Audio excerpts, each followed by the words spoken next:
Revenue సదస్సు కోసం అర్జీలతో ఎదురు చూస్తున్న హనుమంతునిపాడు మండలం మిట్టపాలెం గ్రామవాసులు ఎలాంటి సమాచారం ఇవ్వకుండా రెవెన్యూ సదస్సు వాయిదా వేసిన అధికారులు.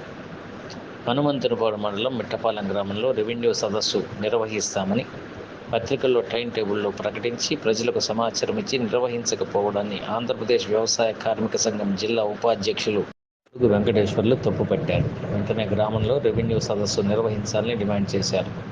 హాజీపురం గ్రామంలో 6వ తేదీ సదస్సు, 7వ తేదీ మిట్టపాలెంలో నిర్వహిస్తున్నట్లు టైం షెడ్యూల్లో ప్రకటించడం వల్ల అర్జీలతో సిద్ధపడినటువంటి ప్రజలకు నిరాశ ఎదురైంది. అధికారులు వస్తారని అర్జీలు పట్టుకుని ఎదురు చూస్తున్నటువంటి ప్రజలకు కనీసం రెవెన్యూ సదస్సు వాయిదా వేసిన విషయం కూడా ఎలాంటి సమాచారం తెలియపరచకుండా ప్రజలను ఇబ్బంది పెట్టారని ఆరోపించారు.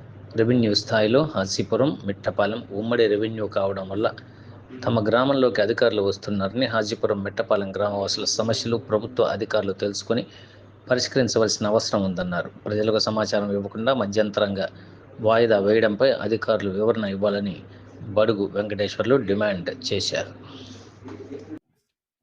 ఇప్పుడు 10:30 అవుతుంది. ఎంఆర్ఓ ఆఫీస్ నుంచి కానీ కనీసం విఆర్ఓ కానీ విఆర్ఏ కానీ ఎవరు ఇక్కడికి వచ్చిన పరిస్థితి లేదు. జనం అధికారులు వస్తారు, మా సమస్య పరిష్కారం అవద్దని చెప్పేసి ఎదురు చూస్తున్నారు. ఉదయం 9 గంటలకు టైం టేబుల్ ఇచ్చినటువంటి అధికారులు కనీసం 11 గంటలకు కూడా రాకపోతే ఇక జలానికి నమ్మకం ఎలా ఏర్పడుతుంది? కాబట్టి ఏదైతే సమయపాలన చెప్పారో సమయపాలన ప్రకారం రెవెన్యూ సదస్సులు జరగాలి. ప్రజల దగ్గర నుంచి అర్జీలు తీసుకొని ప్రజల సమస్యలను పరిష్కారం చేసే దిశగా ఉండాలి.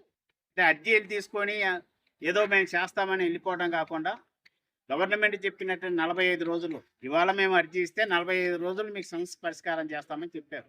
మేము అర్జీ ఇస్తున్నాం. 45 రోజుల్లో ఖచ్చితంగా పరిష్కారం చేసే దిశలో ఉండాలి. పరిష్కారం చేయకపోతే ఖచ్చితంగా ఈ జనమంతా కూడా పోయి అధికారుల మీద పడి అధికారులు నానికి కూడా సమాచారం ఇవ్వకుండా గుట్టు సప్పుడు కాకుండా వచ్చిపోయి సభ జరిపినామనే పద్ధతిలో జరిగే తీరుగా కనపడుతుంది.